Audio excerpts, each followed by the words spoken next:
Feel the heavy, metallic pulse of a world driven by ambition, power, and the constant search for ultimate justice. We bring you the raw intensity of the human experience through a sharp, 3D cinematic lens of modern storytelling.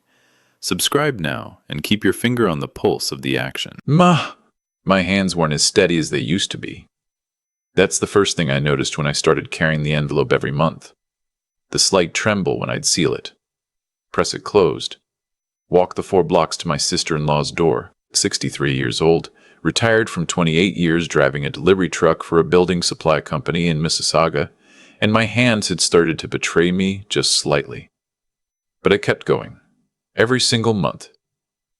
Because my brother was gone, and that was the only thing I knew how to do. His name was Raymond. 3 years younger than me, which made him 59 when he died. We weren't the kind of brothers who called each other every Sunday or went to hockey games together the way people imagine brothers do. We were closer than that and more complicated than that at the same time. Raymond was the kind of man who could fix anything with his hands, engines, plumbing, a broken chair leg. He could take something falling apart and make it whole again. I always envied him that. Me, I just drove a truck and paid my bills on time and lived quietly in the house I'd bought in 1994 and never quite got around to selling after my wife passed. Raymond died in a boating accident on Georgian Bay. July 2 summers ago, he and 2 colleagues from the construction firm where he worked had gone out for a weekend fishing trip. The boat capsized in the storm that came up faster than the weather service predicted. One of the colleagues survived. The other man's body was recovered 3 days later. Raymond's body was never found. They called it a presumed drowning. His wife, I'll call her my sister-in-law throughout this, was notified. The paperwork took months. The death certificate, when it finally came, listed him as deceased. She got a small payout from his workplace insurance, not much. They hadn't been doing well financially even before the accident. Raymond had been between contracts, and they'd been living closer to the edge than he ever let on to me. When I found out the state of things after he was gone, I couldn't walk away. He was my brother, so every month, without being asked, I started leaving an envelope at her door. $2,000. I could afford it. The truck was paid off, the house was paid off, and my pension from the union was enough to live on modestly. I wasn't rich, but Raymond was my brother, and his wife had a daughter at home, 11 years old, shy and sweet, the kind of kid who left little crayon drawings on the fridge, and I wasn't going to let them fall apart. I never went inside. That was the strange part, though I didn't register it as strange for a long time. I'd knock. She'd open the door just slightly. She'd take the envelope. She'd say thank you, or sometimes just nod. And that would be it. The door would close again. I'd walk back to my truck and drive home. At first, I told myself it was grief. She was mourning. She needed space. Didn't want to be reminded of Raymond's family, maybe. I understood that. I gave her that space. I didn't push. I just kept bringing the envelope. 24 months. 2 years of this. $48,000 if you're keeping count. I was. It was my neighbor Gordon who finally said something. Gordon is 71, retired from the water treatment plant, a man who has lived next door to me for 16 years and never once involved himself in anything that wasn't his business, which is exactly why I listened when he started to involve himself in mine. It was a Thursday evening in early March. I'd just gotten back from dropping off that month's envelope. I was pulling in my driveway when Gordon appeared at his fence with his coffee mug, which meant he'd been watching for me. "Can I ask you something?" he said. And it wasn't quite a question. I got out of the truck. "Go ahead. You're still going out there every month." "I am." He looked down at his mug. "To your sister-in-law's place." "Yes." Gordon has this way of pausing before he says things, like he's doing the calculation one more time to make sure he's right. He did that now. Then he said, "There's a man who parks on her street. Blue pickup. Ontario plates. He's there 3-4 nights a week. Has been for about 6 months." I didn't say anything right away. I thought about what that might mean. She was allowed to have a friend. She was allowed to have a life. She was in her mid-40s. She was a widow. There was nothing wrong with any of that. How do you know it's her place specifically? I asked. Because, Gordon said, I happened to be visiting my cousin on that street last fall, and I saw the truck. And then I saw the truck again when I went back in December. And I got curious, so last month I drove past on a Friday night. Truck was there again. I'm not saying anything for certain. I'm just saying, there's a man who is there very regularly, and you're the one bringing money every month, and I thought you should know. I thanked him. I went inside. I made myself dinner and I sat with it for a long time. I want to be honest about what I felt in those first hours, because it matters for what came later. My first reaction wasn't suspicion toward her. My first reaction was a kind of tired sadness. She was lonely. Of course she was lonely. She'd lost a husband. If she'd found someone, that was life continuing. That was okay. The money wasn't a condition of her grieving in a particular way. I wasn't her father-in-law. I was just her husband's brother, doing what I could. But something Gordon said stayed with me. 3-4 nights a week. Has been for about 6 months. That wasn't a new relationship tentatively beginning. That was something established. Something settled. And if things were that settled, maybe she didn't need the same level of help anymore. Maybe things had shifted in a way I wasn't aware of, because she never let me pass the door. I decided I would simply ask her, not accusatorially, just honestly.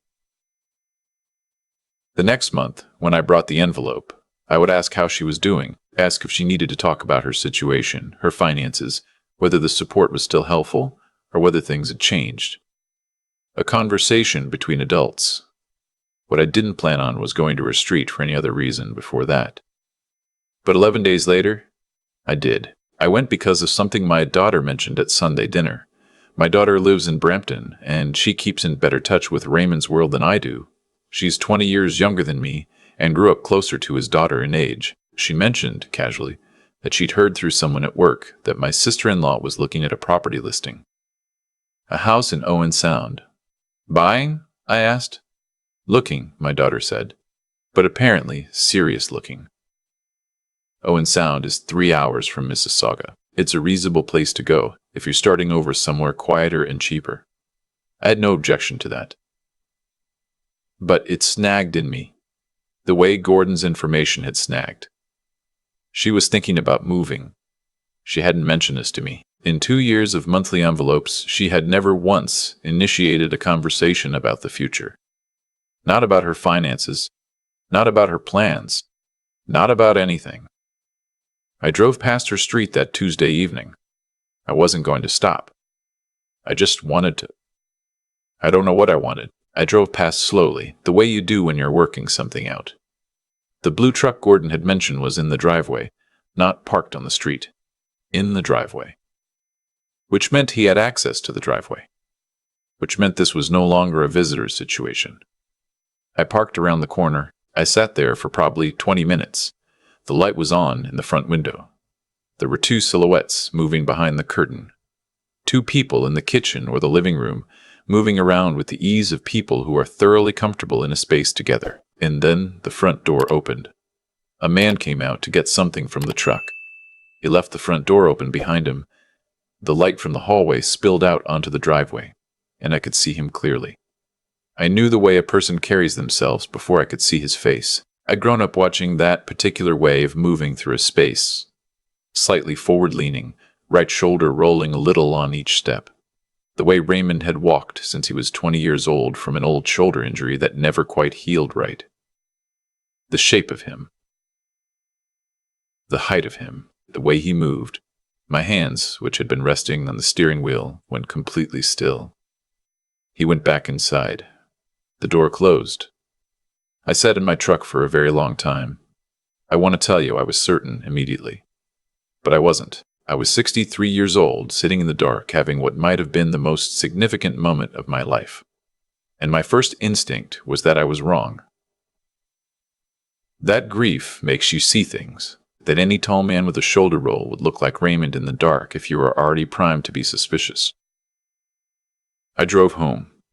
I didn't sleep. The next morning, I called the one person I trusted with something this enormous, my friend Dennis, who I've known for 40 years and who spent the last 20 of his career as an insurance investigator before he retired. I didn't tell him what I thought I'd seen. I told him what I knew factually: the accident, the unrecovered body, the monthly payments, Gordon's observation, the truck in the driveway, the man I'd seen.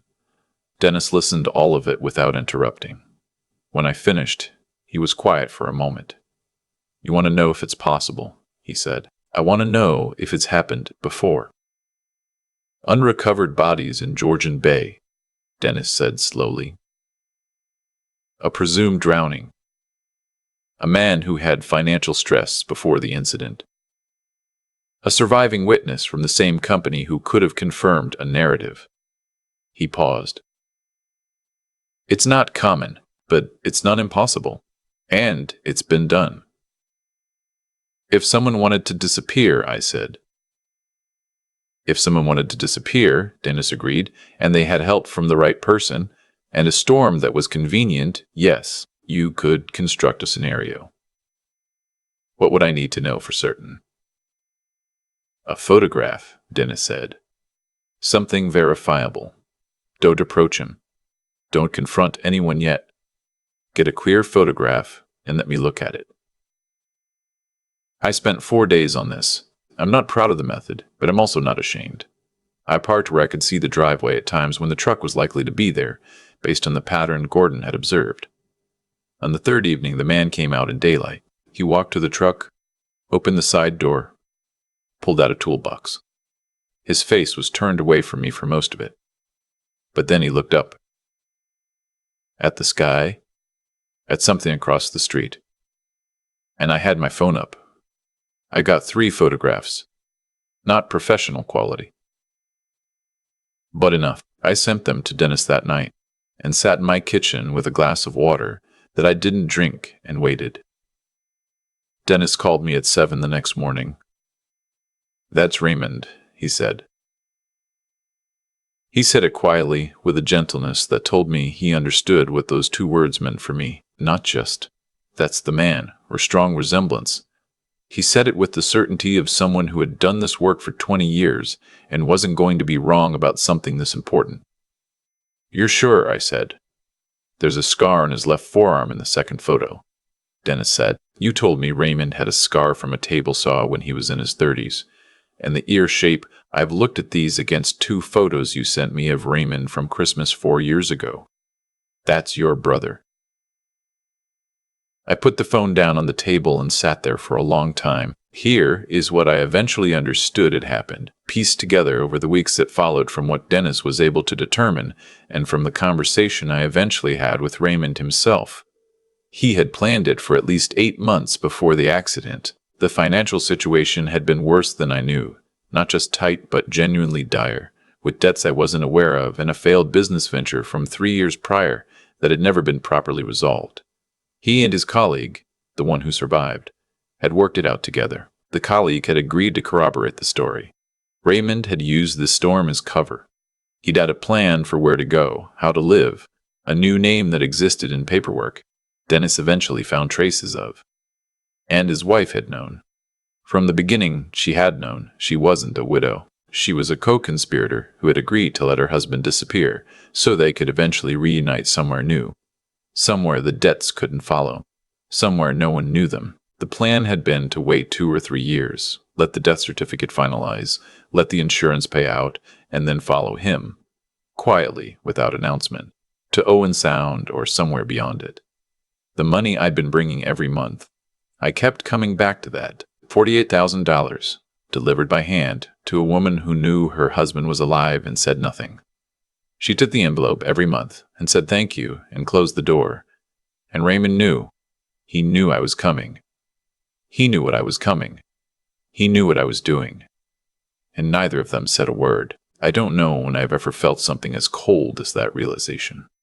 Not angry, though the anger came later. First, there was just this enormous cold quiet in my chest, like the house after the heat shuts off in winter. Dennis asked me what I wanted to do. There were options. There were legal options, insurance fraud being significant among them. The payout from the workplace coverage alone was enough to make it a serious matter. There were ways to involve the right authorities and let the machinery have consequence to its work. Dennis laid them out for me professionally and without pressure, the way he used to when he was still doing this for a living. I told him I needed a week before I decided anything. What I did during that week was walk. I know that sounds simple, but I've always thought better on my feet, and there was a lot to think through. I walked the neighborhood. I walked along the lakeshore in the evenings. I thought about Raymond, not as the man in the driveway, but as the boy I'd grown up with, the one who taught himself guitar one winter from a library book. The one who'd shown up at the hospital the night my wife got her diagnosis and sat with me for 6 hours without being asked. I thought about what it must have felt like to be so buried under something that disappearing seemed like the only way out. I didn't excuse it, but I tried to understand the shape of it. And then I drove to her street one last time. I knocked. She opened the door. Same as always. Just slightly. The gap of someone who has been managing information for 2 years. She had the envelope reflex. Her hand came up slightly as if expecting it. I didn't have an envelope. "I need Raymond to come to the door," I said. She went very still. "I know he's here," I said. "I'm not recording this. I haven't called anyone yet. I'd like to talk to my brother." There was a long pause. Then the door opened wider, and Raymond was there. He looked older. He had a beard now, full and gray, which changed his face considerably, but standing in front of me, close, there was no ambiguity in the world. This was my brother. He looked at me the way you look at someone when you have been expecting them and dreading them at the same time for a very long time. "Come inside," he said. I shook my head. "Out here is fine." We stood on the front step. His wife was somewhere behind him. I could feel her presence in the doorway without seeing her. "How long have you known?" Raymond asked. "Does it matter?" He looked down at the step. I suppose not. I had prepared what I wanted to say, and now I said it. I told him that I understood desperation. I told him that I didn't understand and would never understand, allowing me to spend 2 years bringing money to a woman who knew the truth. I told him that the $48,000 was not something I was willing to simply let go, not because I couldn't afford to lose it, though the honest answer was that it wasn't nothing, but because the specific manner of the deception, the specific way they had both stood at that door month after month and taken what I offered and said nothing, was a thing I couldn't rationalize into acceptability. Raymond tried to speak twice. I let him get a few sentences out each time, and then I kept going. I told him that I had consulted someone familiar with insurance fraud. I told him that what had been done with the workplace payout constituted a serious matter that the right authorities would find very straightforward to prosecute. Between the surviving colleagues' cooperation, which Dennis believed was obtainable, and the paperwork trail that already existed, I told him I wasn't going to pursue that path. But I told him that the $48,000 was going to be returned to me. Not all at once. I wasn't unreasonable. But in regular payments, starting within 30 days until it was done, and if it wasn't done, my position on the other matter would change. Raymond looked at me for a long time. His wife appeared in the doorway. She looked like she was going to say something, and Raymond put his hand up slightly, and she didn't. "Okay," Raymond said. "Just that." "Okay," Raymond said. "Just that." "Okay." I nodded. I turned around and walked back to my truck. That was 4 months ago. The first payment came 26 days later, exactly as I'd said. It comes every month now. I don't know how they're managing it, and I've decided I don't need to know. They've begun the process of whatever comes next for them. They're not in Mississauga anymore, Dennis tells me, though he hasn't told me where, and I haven't asked. There is a small part of me that grieves Raymond all over again. I know that sounds strange. He's alive. He's out there somewhere, fixing things with his hands, living a life under a different name with a woman who chose to stay beside him through the worst possible version of a decision. In some ways that should be a relief. My brother is not at the bottom of Georgian Bay, but the brother I knew, The one who showed up at the hospital at midnight. The one who called me every time he fixed something and wanted to explain it whether I cared or not. That person made choices I cannot reconcile, and the relationship we had, which I thought was the kind that survives everything, turned out to be the thing he was willing to use, not with regret or apology before the fact. Just use. His daughter doesn't know. That's the part that stays with me most. She thinks her father drowned. She is now 13 years old, and she has been living with that loss, and her mother has let her live with it, and Raymond has let her live with it. And there is no version of this that gets better by telling her the truth right now. Maybe someday. That's not my decision to make. What I did was plant a garden. I know, it doesn't follow from the rest of the story. But my backyard had been mostly dead grass for 15 years. I'd been meaning to do something with it since my wife passed and never did, last spring. After all of this, I finally dug it up and put in a proper kitchen garden. Tomatoes, zucchini, 3 kinds of herbs, a row of bush beans along the back fence. Gordon helped me build a raised bed out of cedar planks. We worked on it for a weekend in April, and it felt like the most useful thing I'd done in years. I'm 63 years old. My knees give me trouble on the stairs.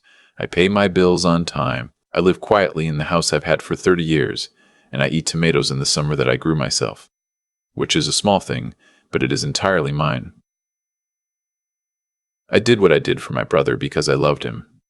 That part remains true even now. I also know exactly what he did with that love, and I know what I did with the knowledge of it. I chose not to destroy him. I chose to be paid back instead. Some people will say that was too lenient. Some people will say that was too lenient. Some people will say I let him off easy. I say I got my money back and I got my dignity back, and I didn't spend the next 5 years of my life in courtrooms and newspapers. I say I have tomatoes ripening on the vine right now, and next month another payment will come, and Raymond is somewhere out there alive, and I don't have to wonder anymore. That's enough. For me, right now, that's enough. For me, right now, that's enough. There's something I've come to understand slowly. The way you understand things that arrive through pain rather than instruction. The way we treat people when no one is watching is the truest record of who we are. Not the grand gestures. Not the moments we're conscious of being observed, the quiet ones. The envelopes left at a door that never fully opens. The choice to keep going when nothing is given in return. For 2 years, I made that choice. And for 2 years, the people I was making it for were counting on my decency to work against me. They understood, perhaps better than I did at the time, that a man who acts from genuine love is a man who can be used. That's a hard thing to sit with. But sitting with hard things is, I've found, how you eventually get clear about them. What happened to me wasn't just a betrayal by a brother. It was a lesson about the difference between loyalty and blindness. I was loyal. I don't regret that.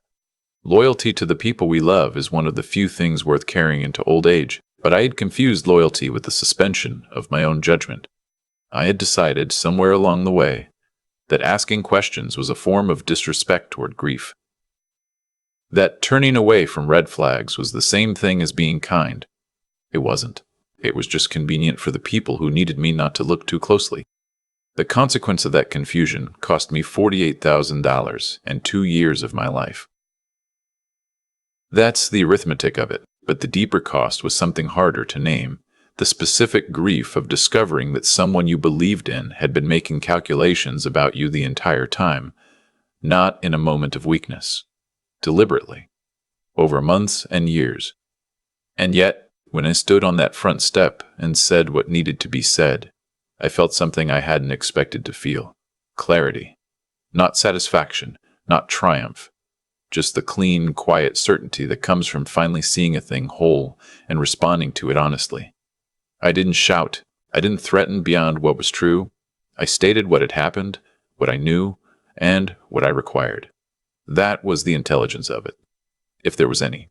Knowing the difference between what I was owed and what I actually wanted, which were not the same thing. What I wanted was not to see my brother in a courtroom.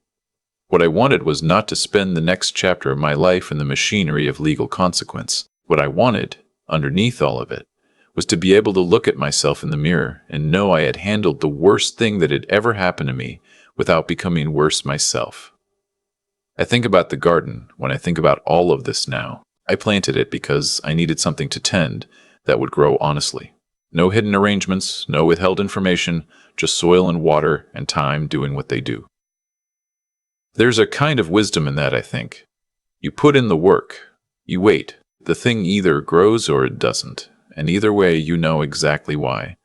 I'm 63 years old. I've been deceived by someone I would have trusted with anything. I got my money back. I kept my dignity. I kept my garden. Some days that feels like enough, and some days it feels like the only thing that matters. Raymond is out there somewhere, living under a name that isn't his. I hope he finds something worth growing too.